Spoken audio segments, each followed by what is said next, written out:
And we are live. And hey, welcome. This is the Development Duo. We literally just picked that name. We had a list and Kyra picked it. She liked it over. What was the other one was going to do was growing together. But we picked Development Duo because we're just going to be working it together. So my name's Steve and I've been working in child development for a while, but I've been a martial arts coach for many, many years. And one of my students is Kyra, and she is my daughter, and she is 12, but she'd been on the mat since like 1. I was rolling around, and she had a little friend there as well, Anna. She was there when she was younger. So she's been on the mat for many years and changed the way, because originally was teaching jiu-jitsu, and about 2016, 17, I started doing skills, and I've gone out of focus. And then after COVID, one thing I noticed was how many children were really nervous, including Kyra, when we was doing jiu-jitsu. So we started implementing more skills, and that seemed to work really well. I keep disappearing. I've got it on a weird setting. Okay, change the angle a little bit. So yeah, Kyra has been on the mat since she was like 1. But one thing I noticed specifically after COVID was how nervous she was from doing jiu-jitsu. So we changed her over to skills, and it made a huge difference. I don't know if Kyra remembers them days, or if you can remember any changes, Kyra. What happened to you when you were doing skills? Do you remember that? So over time, I don't know. You don't know. That's okay. I think that what I noticed was definitely a confidence change, because for a time you was actually helping me do the 3 and 4s and 5 and 6 classes, and you wouldn't have done that before. So I definitely noticed a confidence change there. One of the other things, we play this game sometimes. So let's say that I'm getting emotional or someone's getting emotional, and we have this little game, this little funny game. And what is it we say? What? Front part of the brain. Yeah, so it's always like, because there's this thing called the Halt method we use a lot to help children come out of like an emotional tantrum, for example. And it's when the front part of the brain is overwhelmed emotionally, and we need to connect it to the other side of the brain, side left and right side together, to engage it with logic to help it come out of a tantrum. So we always play this game on each other. It's like the front part of the brain. Hey, why are you feeling like this? Hey, my front part of the brain. So this is a good one. So one thing I think that's also helped, we learn a lot about emotional intelligence, about how Kyra now can come out of a tantrum or an emotional part quite easily. She knows when to ask for a hug. Is that right? She does. She knows when to ask for a hug. And I think that's really important to know that she's going to get that. For example, when you give a hug, it's one of the best ways to stimuli oxytocin from your brain, which really helps you feel comforted. It's one of the easiest hormones to create to deal with stress. So this is a really good one. So we're always having hugs, even though she always says to me, never give me hugs anymore. So apparently I don't give her enough hugs, but I'm literally hugging her all the time. So I saw that.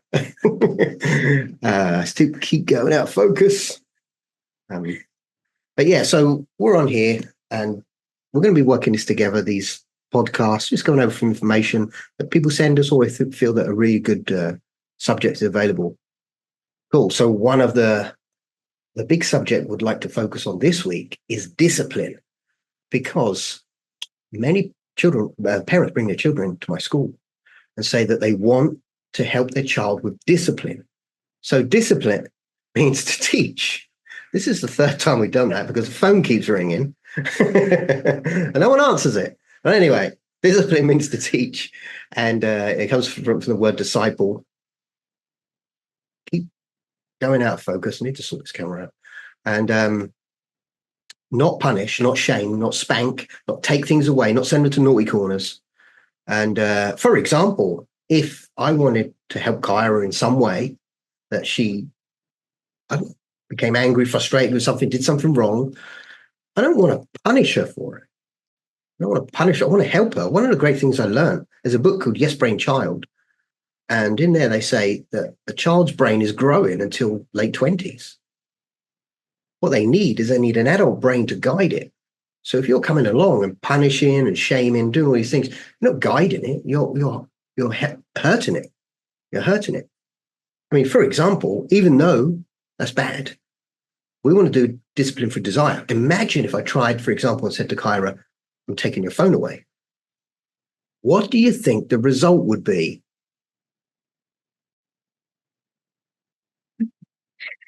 I would probably be killed. I would. What would you do if I took your phone away? Well, first of all, I'd be really bored without it because like that's how so I'm always on the phone because I said so. And um yeah. All right. Okay. What about, how would you feel if I sent you? So let's say you came home and I don't know, forgot something, did something wrong. I said, right, that's it. Now you're going to go to the naughty corner for 1 hour. Well, I don't know how long the naughty corners are. Well, they 10 minutes. Go to the naughty corner for an hour. How would you feel? It's like, it's not going to feel good, is it? If we had a naughty corner. Well, we don't have one, but if we did, how about, so we did taking things away, shaming. How about shaming? Do you know what I mean? Why would you want to shame your child? Like, hey, you forgot to bring that thing home from school. Are you stupid? Can you not remember anything? That's shaming. Why would you do that? Why would you do it? I mean, at the end of the day, and we've got to remember that idea from the yes brain child was they need help. The brain isn't fully developed. They need help. They don't need you shaming them. And at the end of the day, many parents forget things anyway. I'm always forgetting stuff. Stop emotionally abusing your children. Stop it. Yeah, because if we aim to build emotional intelligence in our children, we should have emotional intelligence ourselves, surely. And that big saying, you're the guide. The child's brain is not developed. It needs a healthy, developed brain to guide it. And if you're the one that's emotionally overwhelmed and not helping a child, how are you going to help? What's your child going to grow up to be like? We play lots of regulation games. So I'm always talking, like I said, we talk about the front part of the brain. We talk about what parts of the brain think, what happens when you get stressed. So we like to play these games a lot. The effect that these things of discipline could have. For example, I've got some notes. Even though I'm going invisible,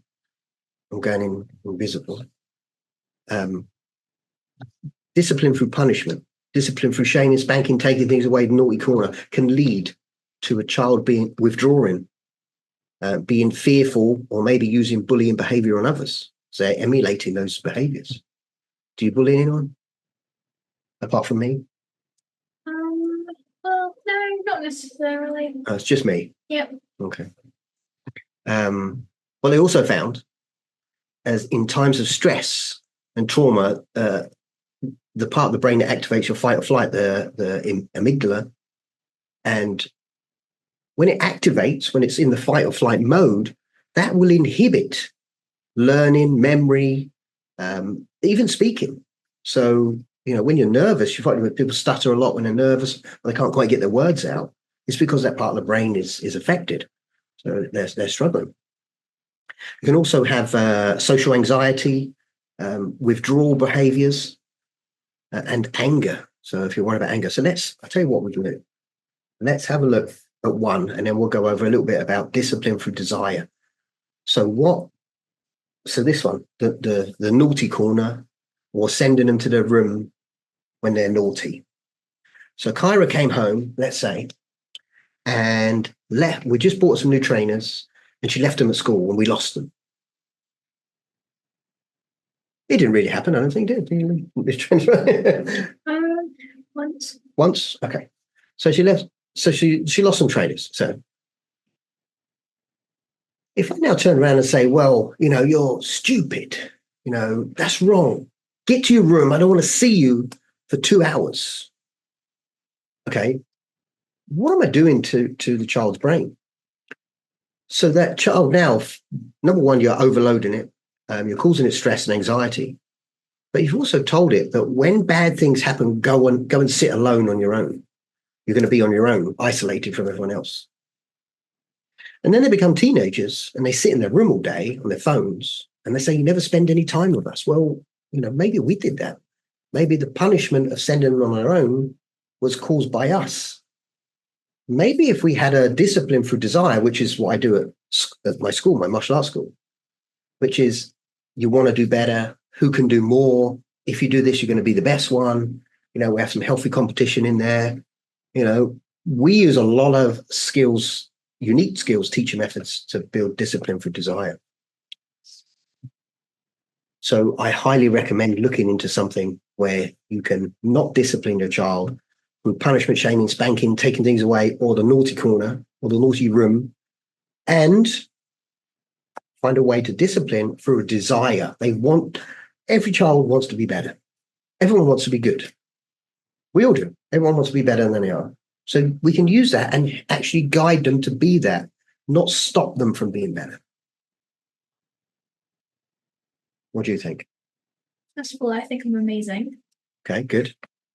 And I think parents should help their children with leading the right way towards what they want to do. Yeah, imagine if every day you come in, I told you can't do it, you're going to be punished, go to your room.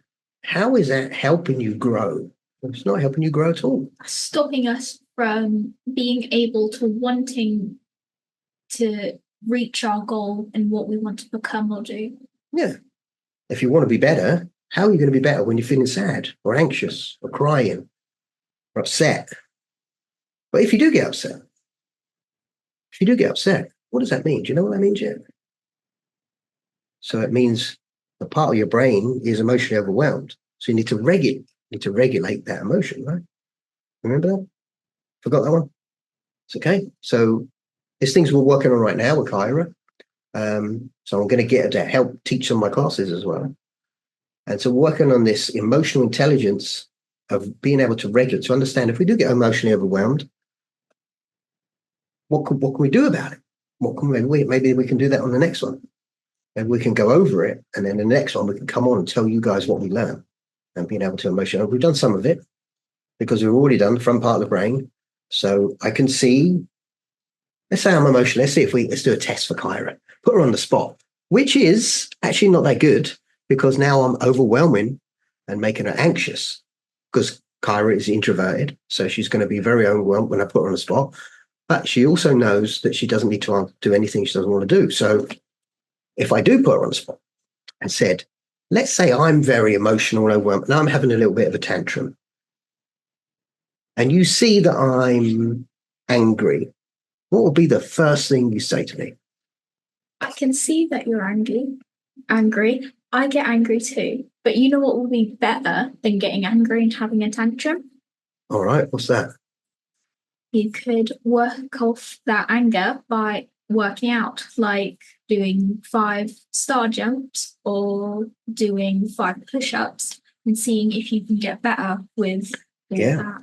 Because when you do work out, it's one great way. As soon as you start jumping around, moving around, you release endorphins. And endorphins are like fuel to help get into that part of your brain to really help the anxious side of that brain calm down. So that'd be a great way. And so we put a fence around I can see that you're angry. I get angry too. So it's okay. We all get angry. You're not isolated. We see you. And then we can try and give an option to try and get out of that. We'll go over that a bit more on a later one. Well done. That's good. Remembered it. Well done. Good. Is there anything else you want to talk about, Kyra? No. Nothing else? Not on the top of my head. Not on the top of your head? What about the bottom of your head? No. What about the bottom of it? So I'll tell you what. We'll do one more thing. Yeah. So we talked about how we can get dysregulated. How about instead of being dysregulated emotionally and logically, what happens when someone has a complete meltdown? Do you know what the difference is between a tantrum and a meltdown yet? A tantrum is when something doesn't go your way. Right. And a meltdown is when your emotions get when you get overwhelmed and then your emotions go all place. Sort of. So your emotions are like in the top part of your brain here, so you can control them. But a meltdown is when you flip. It's called flip your lid. So there's the brain. There's a top brain. It goes like that, and then the only thing left in control is the bottom part of your brain, or the reptilian brain, or the downstairs brain, which is responsible for breathing, heart rate. So you don't control anything, and you're locked in here. A meltdown is you're here, so you can't think of anything. Just have a complete meltdown, and you're unconsolable until you calm down a little bit, and then we can move it back to working with the upstairs brain. But good. So that's us on the development duo part 1. Thank you for tuning in. We're going to head off. We're going to look up plenty of new material for you guys and come back. And next, what was it going to work on? Can't remember what was going to work on. Anyway, but we'll work on that because we'll review the tape and see what we're going to do. So my name's Steve, and this is Kyra. And we're going to see you on the next one. See you soon.